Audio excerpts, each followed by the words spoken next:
Namaskar, a warm welcome to World News, an Indian perspective on All India Radio. This is Abhijit Loreng, and with me is Sarah Mujtaba, bringing glimpses of the major developments of the day from across the globe. Over the next half an hour, we shall bring you the latest from the world of politics, economy, sports, entertainment, and more. The headlines. India's External Affairs Minister Dr. S. Jaishankar meets with Commerce Secretary of USA Gina Raimondo, stresses on enhancing resilience and reliability of supply chains along with transparency in business. Russia's defense ministry says over 1,000 soldiers of Ukraine have surrendered in the besieged port city of Mariupol. Presidents of Poland, Lithuania, Latvia and Estonia reach Kiev to meet Ukraine's President Volodymyr Zelensky. India-Nepal relations on upswing following the visit of Nepal Prime Minister, says Nepal embassy charged the affairs in India. Shanghai remains in a state of lockdown due to COVID-19. India pays homage to martyrs of Jallianwala Bagh massacre on the 103rd anniversary. Young Indian Grandmaster R. Pragananda wins prestigious Reykjavik Open Chess Tournament, and in IPL cricket, Punjab Kings set a victory target of 199 runs before Mumbai Indians in Pune.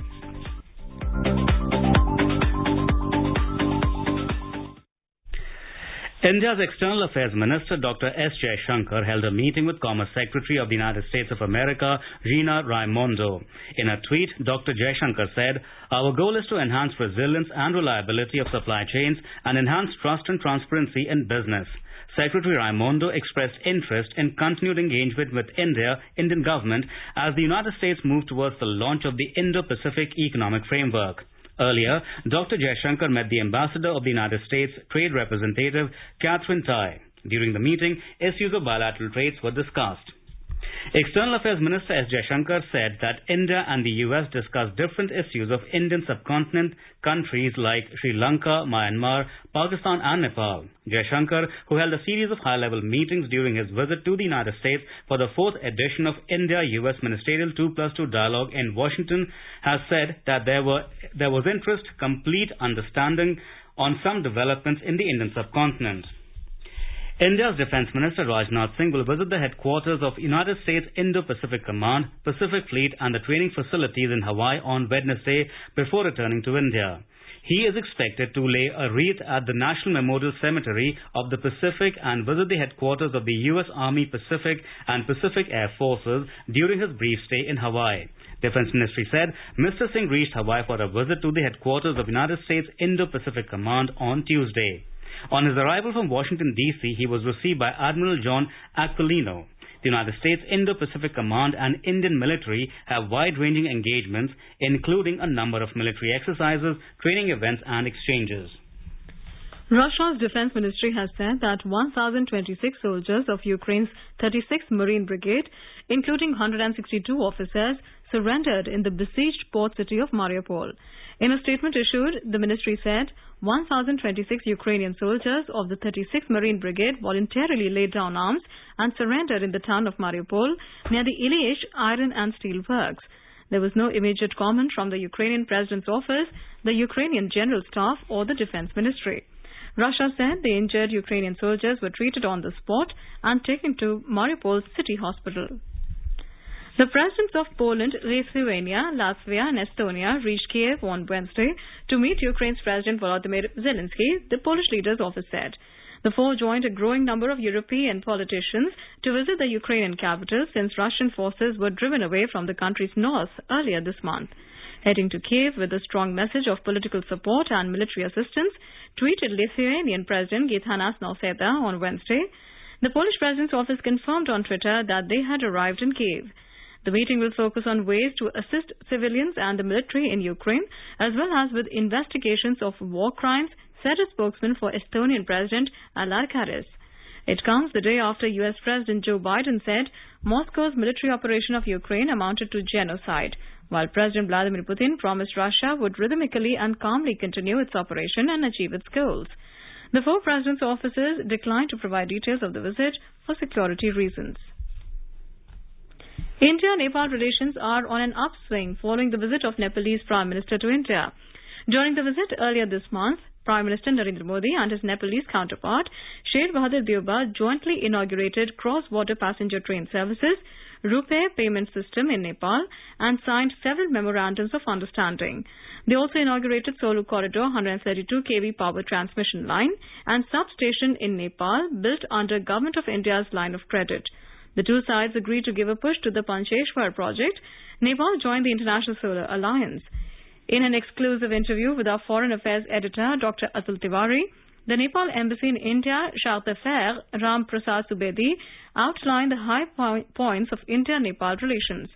In today's Hotspot section, we bring you the exclusive interview. Namaskar and welcome to this edition of World News. Today we have with us Nepal Embassy Charge d'Affaires to India, Sri Ram Prasad Subedi ji, who is a seasoned career diplomat in conversation with All India Radio News on the whole gamut of India-Nepal relations. Mr. Subedi has been a career diplomat under the Nepal Ministry of Foreign Affairs. He has served as the Director of South Asia Division, Director of Department of Passports and Director of Northeast Asia, Southeast Asia and the Pacific Division. He has also worked in the South Asia, SAARC divisions as well as the Protocol Division of the Nepal Ministry of Foreign Affairs. Welcome to the show, sir. Thank you. Thank you very much. At the outset, thanks for joining the show. We saw the landmark visit by the Nepal Prime Minister to India. We saw he came and he won a lot of applause on various fronts. The two Prime Ministers discussed a whole range of issues, and in a way, what we can see, a new chapter has begun in the history of India-Nepal relations. What has led to this transformation, sir? And in what way this visit has been significant? Atulji, thank you very much. In fact, beginning with this question, as a diplomat, we were trying to make arrangement for the visit of Prime Minister. First was just before Glasgow, but it could not. Later we prepared for Vibrant Gujarat kind of summit, and this was the third occasion that we worked, and in a very short time we could make arrangement for this excellent visit. Overall, the visit went very well. You can take a look at the optics right from his arrival to Delhi to his visit to Nepal Embassy, where he could actually meet Nepali community and friends of Nepal and set tone for his visit. Actually, it was a reception hosted by Embassy, where he had a great interaction with Nepali people, friends of Nepal and all walks of life. People joined. And the next day, he had a very productive and engaging meeting with Prime Minister Modi ji. And both the Prime Minister reviewed whole gamut of Nepal-India relations in a very candid and friendly way. And then he also interacted with an Indian business community, primarily showcasing the investment potentials between Nepal and India, primarily in the energy sector. And the next day he had a very packed visit to Varanasi, where Chief Minister Yogi Adityanath ji himself received him, and we could feel the friendship and the warmth in the reception, all the applauses throughout the his road. And he had a great prayers at Kashi Vishwanath. Also visited Samrajeshwar Pashupati temple in Lalita Ghat. Also visited that Kal Bhairav Mandir. So overall it remained, I would say that four major takeaways. First, he had an interaction. He met Nepali people and tried to understand their viewpoints. Next, he had a political meeting engagement with Prime Minister Modi ji, and in the same time, I should say that Honorable External Affairs Minister Dr. Jaishankar called on Prime Minister, and National Security Advisor Doval Sahab also called on the Prime Minister. Then his political engagement completed. Then we should also see third element, that is economic engagement, where he could actually interact with Indian business community.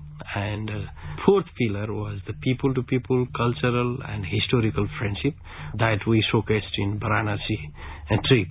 Ambassador, what has been the tangible gains in terms of the bilateral trade and economic cooperation subsequent to this visit? Let me elaborate a little bit, because our 2/3 of trade is with India. India is our largest trading partner. If we see import-export data, you will realize that we sell 1 buy 15. So that is trade ratio. And this time, both the Prime Minister have agreed and issued a joint statement on energy partnership, power trade. That document, I believe, will bridge the gap and will bring the balance to this trade deficit. We look forward to sell power to India. Now, this year on, we have surplus energy than we need. We would be buying power from India so far, but after this year, in the wet season, we will be able to sell. And through that joint vision statement, both Prime Minister expressed that we need to engage very closely and utilize the potential of power generation, transmission and consumption. It is a comprehensive concept, and I believe this sector, energy and tourism, can actually balance our trade. Ambassador, both the countries have a strong people-to-people connect, a powerful historical and cultural linkages between the two countries. We have seen how the Ramayana circuit and the Buddhist pilgrim circuit, they crisscross across the two countries. How are we further going to leverage upon this strength? You have rightly said, there is a free flow of friendship, I should say, between Nepal and India. As the rivers flow from north to south, the friendship flows, very naturally. And there is natural affinity. If you and I, if we two meet in third country, third capital, wherever, we happen to come close to each other, start talking and sharing. This is a kind of, our identity, our strength, our affinity towards each other. And you see, this is not today's thing. This dates back to the Ramayana period, even earlier than that. When we start with Jyotirlinga, Shivalinga, when we talk about Pasupati Nath and Kedarnath or Somnath, the Jyotirlinga, and then we come to Ramayana period. Even today, you can see the bridal procession going from Ayodhya to Janakpur. Every Vivah Panchami, people now repeating the rituals, and this is the historical connect. Even we worship the similar gods, even Krishna's birthday, Janmashtami and others. And in modern time, every family is connected to India. Every Indian family, maybe across the border, you will see cross-border marriages, family links, connections, doing business. You see, for me, after coming to embassy, I felt that it is not we are facilitating the business. There is already business. This is what we have been celebrating, and as a part of life, beyond any other parameters, our friendship is we often compare as high as Mount Everest and as deep as Indian Ocean. So that is, you can feel when you stay in New Delhi as a diplomat. Yeah. You aptly summed up as the friendship as high as Mount Everest and as deep as the ocean, to say so. Last but not the least, you have been in India for quite some time. What do you like most about India? For me, India is like second home. I like, Indian food, so much of variety, Indian song, right from Lataji to Kishore Da, all the legendary to today's, San and others, Udit Narayan, the song, and movies. That touched me a lot. Whatever I have learned Hindi, I learned it from Hindi movies, Bollywood, food and music. That always attract me, and the fashion, the saris. So this is the similarity, the cultural connects, the values. When you meet, Indian friend, you can't stop not talking. You naturally go to say hello, kaise ho, kya baat hai, kahan se ho. It's the natural love and affections, and I feel no barrier in India. So that's what attracts me, fascinates me, and every time encourages me to work more to strengthen this friendship, to bring these people closer to each other, and to maintain and stabilize this kind of friendship for generations to celebrate. Good to hear from you, Ambassador, and really nice to have you with us in our studios and sharing your valuable insights about the broad gamut of India-Nepal relations and the road ahead, how these relations will shape up in the future and the times to come for a better and secure neighborhood for India, Nepal and the SAARC region. Thanks a lot, Ambassador. Many thanks, Atulji.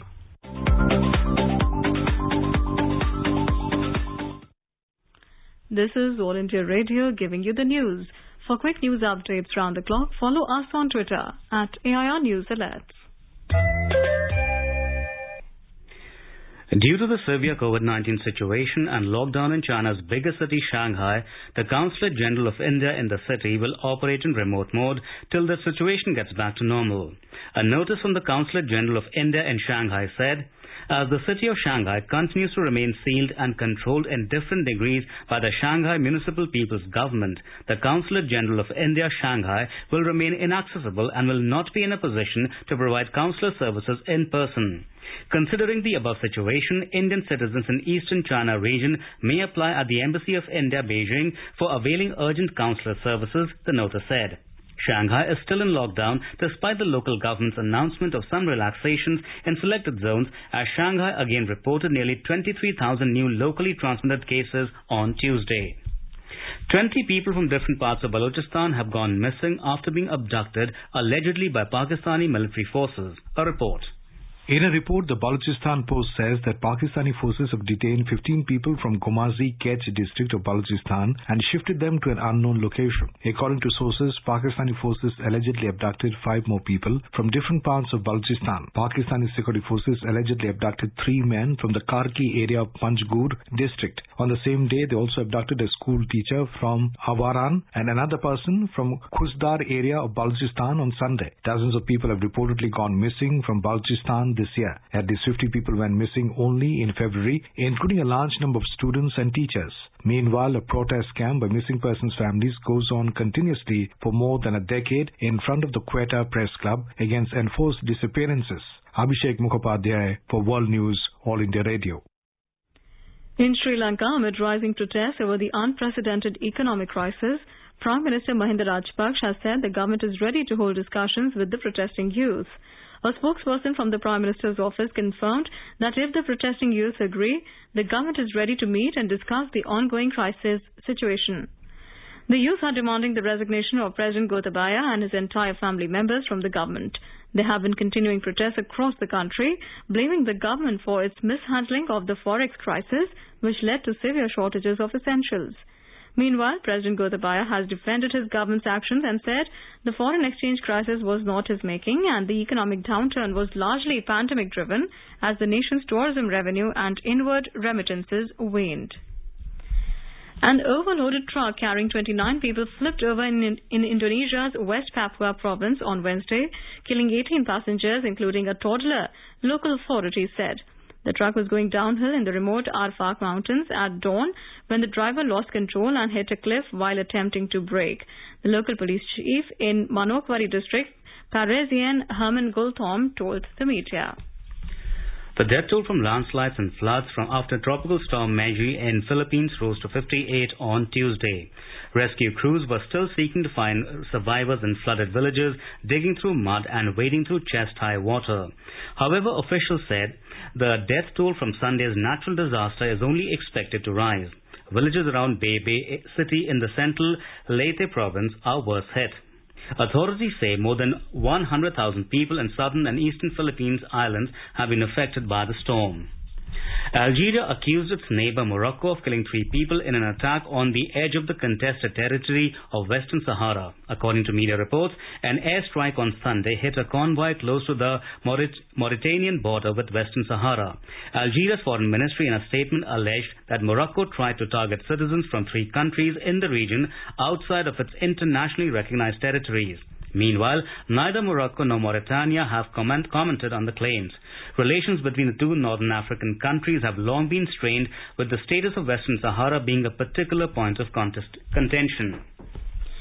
In U.S., police and federal agents are searching for the man who set off smoke bombs and sprayed fellow passengers with gunfire aboard a New York City subway car, injuring more than 20 people before he fled the scene.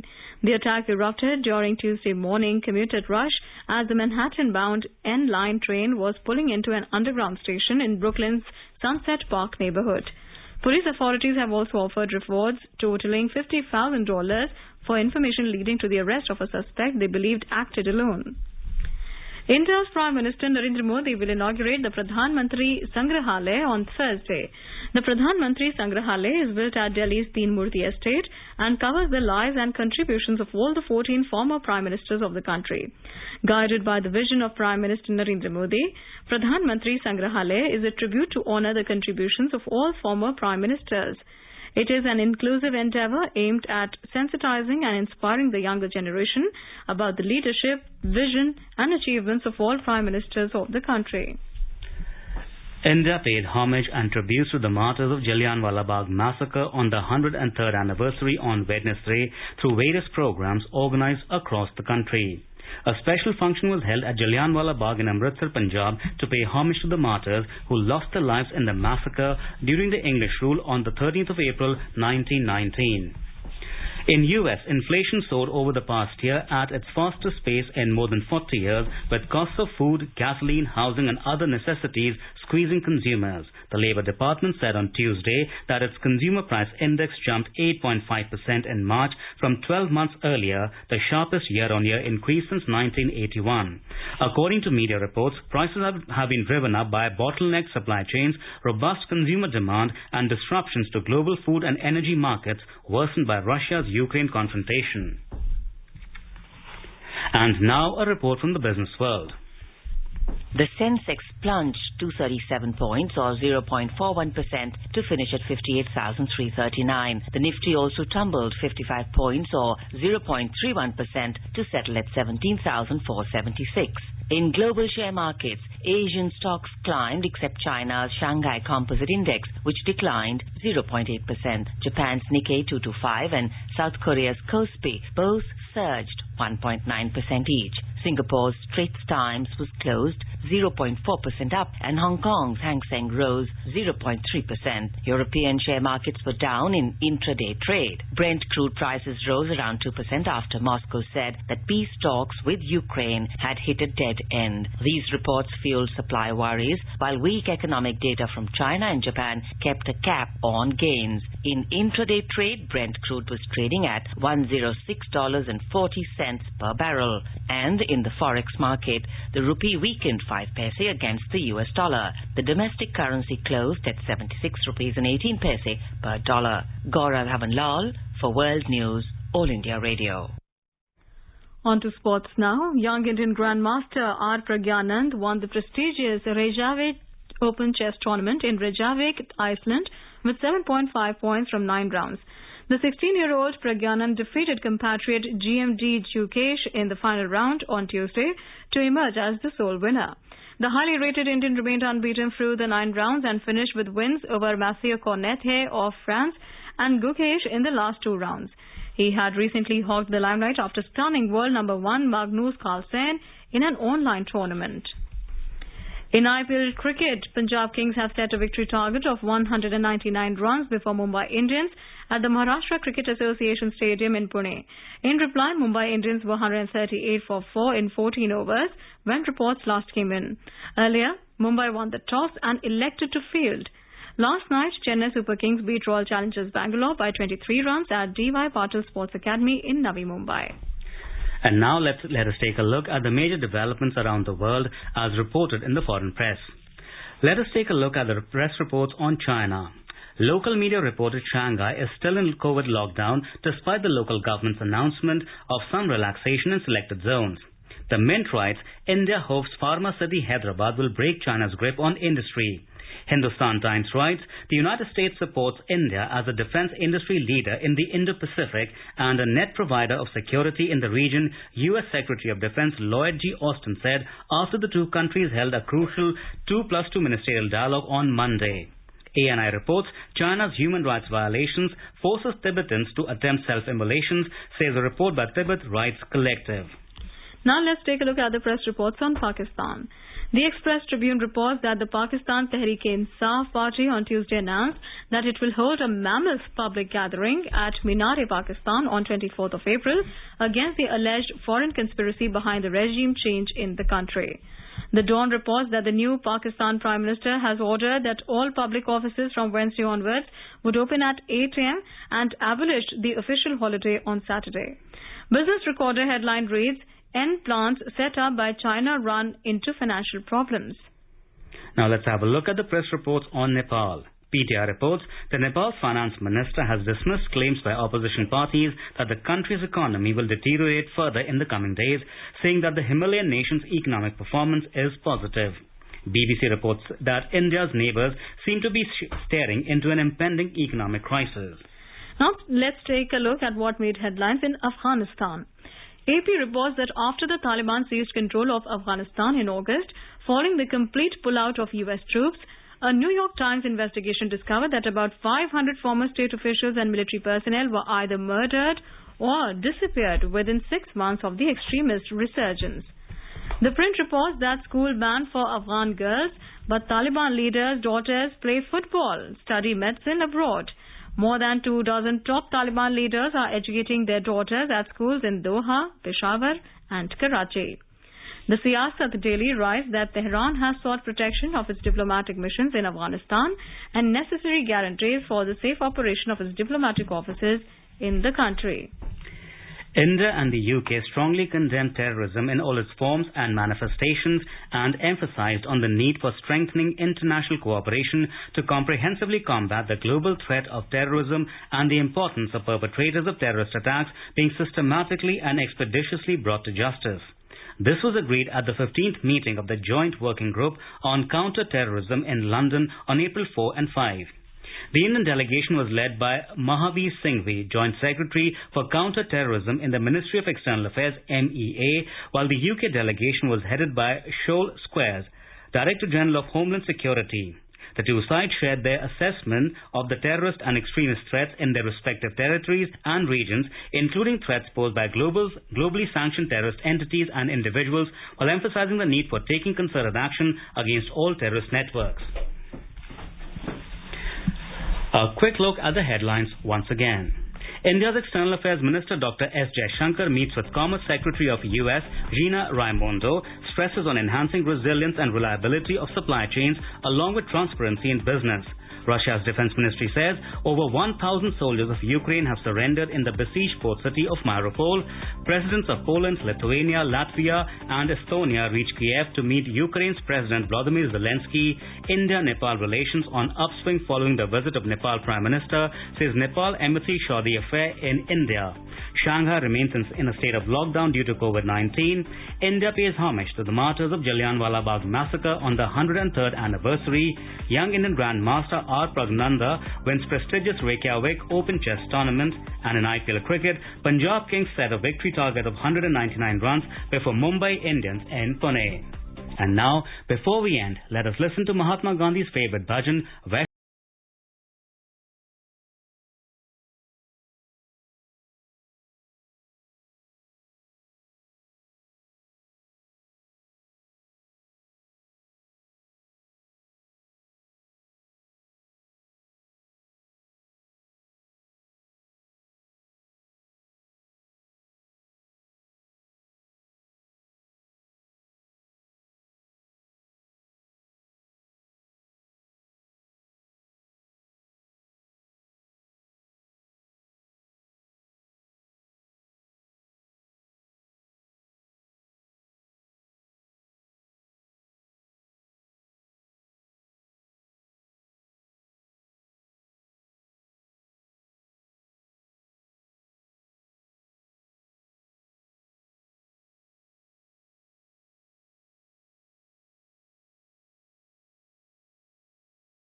And with that, we end this bulletin. We'll be back at the same time tomorrow with the next edition of the World News.